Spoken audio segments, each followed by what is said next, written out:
Bang Mamat jualan tomat, yang beli harus hormat. Jika kalian semua mengaku umat Nabi Muhammad, jawab salam saya dengan semangat. Assalamualaikum warahmatullahi wabarakatuh. Waalaikumsalam warahmatullahi wabarakatuh. Cakep, saya doain jawab salam urusannya dipermudah, ujiannya diperlancar, nilainya bagus. Tuh muka-muka nyesel yang gak jawab salam. Nah, ketahuan dah. Yang sama-sama kami hormati, wabil khususiyah para panitia penyelenggara lomba, para bapak dewan juri, bapak ibu dewan guru pendamping, hadirin. Oi, dengerin apa? Oi, tidak ada kata yang pantas terucap di pagi hari ini selain apa? Selain puja dan puji syukur kehadiran Allah Subhanahu wa Ta'ala. Betul apa begitu? Karena kenapa? Karena atas limpahan rahmat, nikmat, taufik dan hidayah yang kita dapat berkumpul di tempat yang mulia ini. Yang terutama nikmat sehat walafiat, iman, nikmat Islam, dan masih banyak lagi yang tidak dapat kita hitung satu persatu. Betul begitu? Woi, nyaut pelan amat ngapa? Nyaut jangan. Salawat dan salam selalu kita hadiahkan kepada junjungan kita baginda Nabi besar Muhammad. Beliau anta syamsun, bagaikan matahari yang menerangi di pagi dan siang hari. Bagaimana dengan kegelapan malam? Beliau anta badrun, bagaikan rembulan yang menerangi di kegelapan malam. Tapi bagaimana dengan setiap manusia yang memiliki kegelapan dalam hidupnya, dalam hatinya? Beliau anta nurun fauqa nuri, bagaikan cahaya di atas cahaya, dapat menerangi di mana saja. Betul? Woi, nyawa sama-sama kita ketahui hadirin. Perkembangan ilmu teknologi sudah semakin pesat. Perkembangan ilmu pengetahuan sudah semakin pesat. Banyak hal-hal yang dahulu dianggap tidak mungkin atau mustahil untuk dilakukan dapat kita lakukan di zaman sekarang ini dengan mudah. Apa contohnya? Untuk manusia pergi ke bulan, kalau zaman dulu dianggap mustahil, dianggap nggak mungkin buat dilakukan, sekarang manusia pergi ke bulan sudah menjadi perjalanan wisata. Betul apa betul begitu? Tidak hanya itu, untuk kita mengetahui informasi yang jauh dari negara kita, jauh dari tempat tinggal kita, kalau dahulu sangat sulit, membutuhkan waktu yang lama, proses yang sulit. Zaman sekarang sangat mudah, lewat mana? Telepon, TV, radio, internet dan sebagainya. Tapi hadirin yang sangat disayangkan hadirin, ilmu yang sekarang berkembang, teknologi yang sekarang berkembang, banyak berkembang dari kalangan di luar golongan Islam. Betul begitu? Dari mana? No, golongan Yahudi dan Nasrani yang berkembang sekarang. Betul begitu? Padahal di zaman kejayaan Islam banyak hal-hal menakjubkan yang ditemukan oleh penemu-penemu Islam. Apa contohnya? Aljabar, aritmatika, ilmu astronomi, ilmu kedokteran, dan masih banyak lagi. Betul begitu? Nyambung apa? Orang tak bincang masih pelan aja. Begitu hadirin. Makanya kita diwajibkan untuk menuntut ilmu. Kita kembalikan masa kejayaan Islam, kita kembalikan masa keemasan umat Islam dengan cara belajar dan belajar. Karena Allah membedakan antara orang yang berilmu pengetahuan dengan yang tidak. Dalam firman-Nya surat Az-Zumar ayat 9 yang artinya, adakah sama antara orang yang mengetahui dengan yang tidak? Sesungguhnya hanya orang berakal lah yang dapat menerima pelajaran. Betul begitu? Nah, cakep.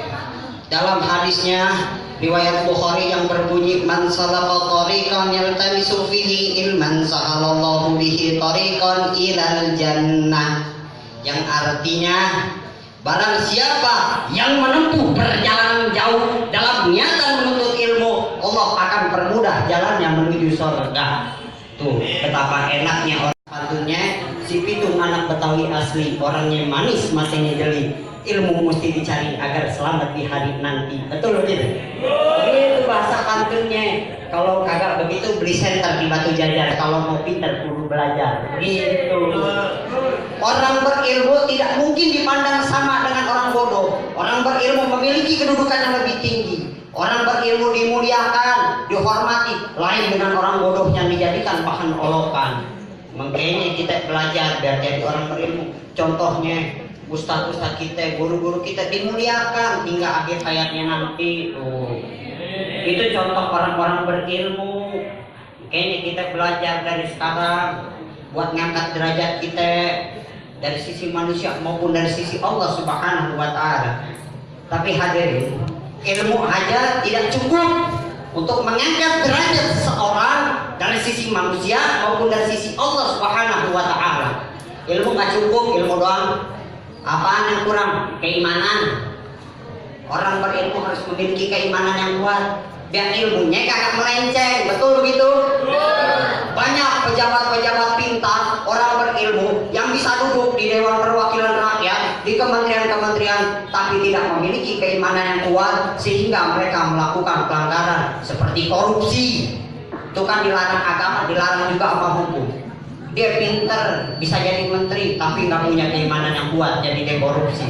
Betul begitu? Mungkin orang berilmu harus punya keimanan yang kuat. Ilmu dengan iman harus seiring jalan bersama. Dengan dalam firman Allah dalam surat Al-Mujadilah ayat 11 yang berbunyi Bismillahirrahmanirrahim. Yarfa'illahu alladhina amanu minkum walladhina utul ilma darajat. Wallahu bima ta'maluna khabir.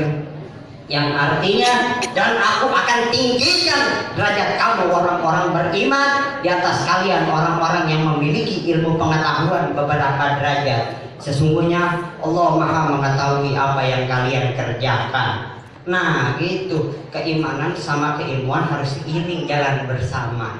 Kalau mau ngangkat derajat dari sisi manusia maupun dari sisi Allah Subhanahu wa Ta'ala. Ingat hadirin? Ingat kakak? Nyaut kagak? Ingat kagak? Cakep, begitu.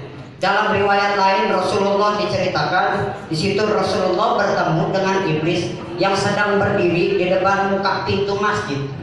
Lantas Rasulullah menghampiri dan bertanya, "Wahai iblis, apa yang hendak kau lakukan di situ?" Iblis pun menjawab, "Aku hendak masuk dan menggoda orang yang sedang beribadah, namun aku urungkan niatku." Hadirin, tahu nggak? Di dalam ada orang bodoh sedang beribadah, namun di depan pintu ada orang berilmu, orang alim sedang tertidur. Lantas Rasulullah menghampiri dan bertanya, "Kenapa kau urungkan niatmu?" "Aku tidak takut terhadap orang bodoh, tapi aku takut terhadap orang berilmu yang sedang tertidur."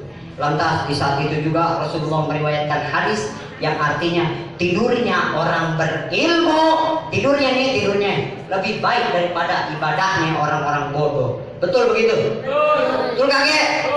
Nyaut kenapa? Gitu, tidurnya aja lebih baik daripada ibadah. Tuh mulianya orang berilmu. Makanya kalau mau tanam pohon limu, tanam aja di tanah sejajar. Kalau mau jadi orang berilmu, kita harus begitu. Saya cuma bisa pesan kalau bisa jadiin setiap orang yang bertemu dengan kita sebagai guru dan hal-hal yang kita lihat dan kita dengar sebagai pelajaran. Cuma itu yang dapat saya sampaikan. Mohon maaf bila ada salah kata dan kekhilafan. Ngalap rambutan di rumah Bang Duloh, pinjam galah rumah komersil. Kesempurnaan hanya milik Allah, hilaf dan salah ada pada saya selaku manusia.